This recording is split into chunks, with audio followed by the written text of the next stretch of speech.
In this video, I'm going to be talking all about the psychology of raising your rates. Psychology, brain science, woo woo woo. If you raise your rates, you're gonna make more money, help more people, and save some time.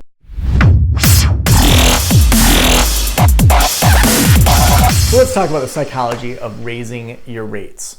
So first, I want you to make big jumps, not incremental changes. Don't go from $115 a session to $120 per session. Why is this? The first psychology we want to look at is your own psychology.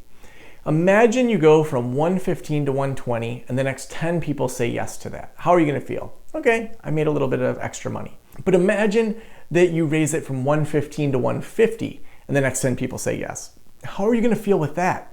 You're going to say, holy cow, I've been leaving a ton of money on the table. You're going to feel like people really value you, they understand you, and they see your worth. So when you make big jumps that are $25 or $50 per session, rather than just small $5 or $10 jumps, it's going to help fuel you and your professional development. Number two, imagine you went to see an expert for therapy, consulting, or something else. Say it was Dr. Julie Gottman or Esther Perel, these famous authors, and you were going to do some 45-minute sessions with them.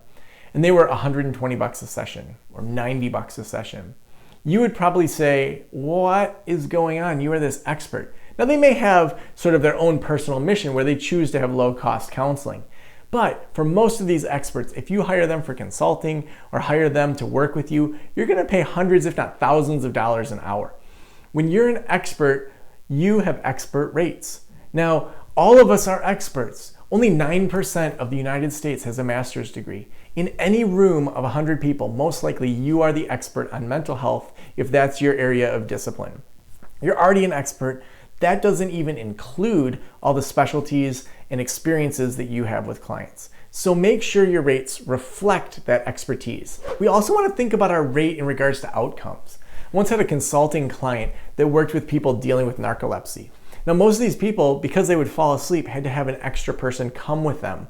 As well, they would come either during the workday or they would come after work or before work.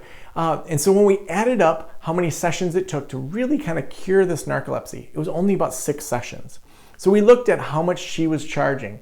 Now, imagine she was charging $100 per session. So she does that in 6 sessions. So that's $600 someone's paid.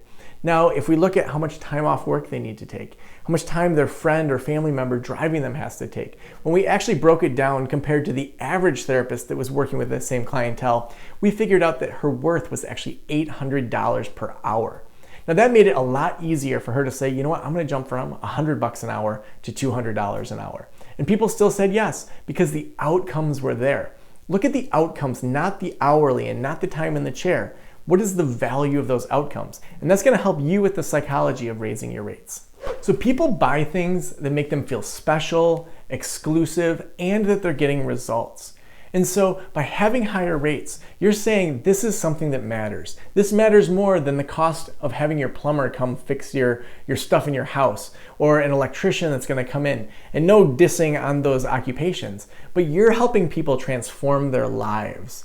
And so by raising your rates, you're saying this is something that matters. This is something that you're investing in, and this is something that is going to help you transform in a way that just your typical clinician wouldn't help you.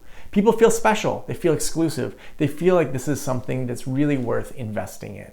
The next part of the psychology of it is that you need to make sure that it is worth it. So do extra things that are going to make people feel special. When I had my private practice before I sold it, we had a drink refrigerator when people came in, and it had all sorts of fancy drinks, kombucha, coconut water. We had frappuccinos, all sorts of things that they felt were special. Now, it may have cost me $1 or $2 for each of those drinks, but we were charging significantly more in our sessions. And so what we did is we created this environment that felt exclusive. It felt more like a spa than it felt like a clinical office. Now, when you do that, when you reinvest in people, when you take some of that money and give back, and you have better customer service, the overall experience is better. I mean, think about all the brands that are out there that are 2 or 3 times more expensive than the typical brand.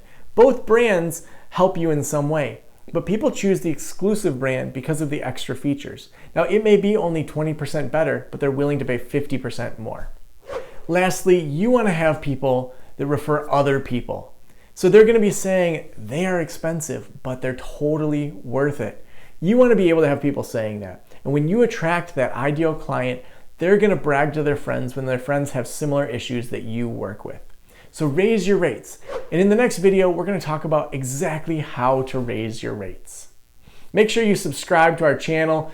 We have videos that come out every single week that help you and support you in your private practice.